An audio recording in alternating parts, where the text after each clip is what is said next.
Did you see this? After the tragic killing of George Floyd in Minnesota, Palestinian activists immediately jumped on the I Can't Breathe campaign, exploiting his blood just to bash Israel. They said that this is the same treatment that they are getting too, just on a daily basis. They and the human rights organization Amnesty pointed out that US police officers received trainings in Israel. Listen, I was a combat soldier in the IDF, and I was never ever told to harm Palestinians when I was stationed in Judea and Samaria. In fact, I shared my food and even my water with Palestinians. Secondly, Israel and the United States are training together. That's true. We have been training together ever since the 9/11 terror attacks.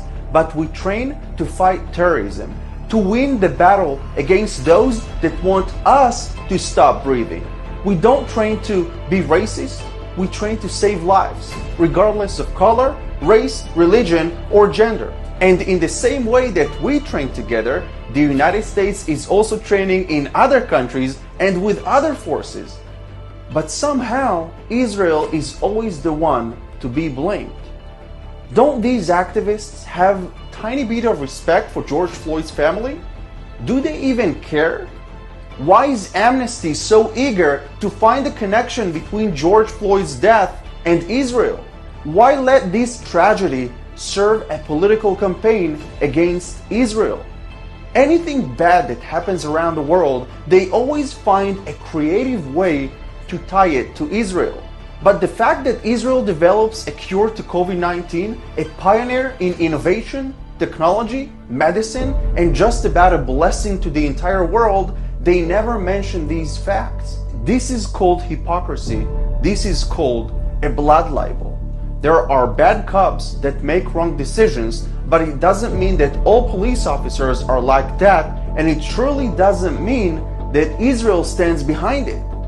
When Martin Luther King was alive and stood up to racism and fought for civil rights, this is what he said about my country. The whole world must see that Israel must exist and has a right to exist and is one of the great outposts of democracy in the world. We live in a crooked world where bashing Israel is allowed, where lives don't matter to groups of people unless it serves their agenda. This shouldn't be like this. Life is precious. So why we always say rest in peace? Why can't we live in peace? Let me know in the comments, what do you think about these recent events in the United States? I'm curious to read what's on your mind too. Stay safe, stay healthy.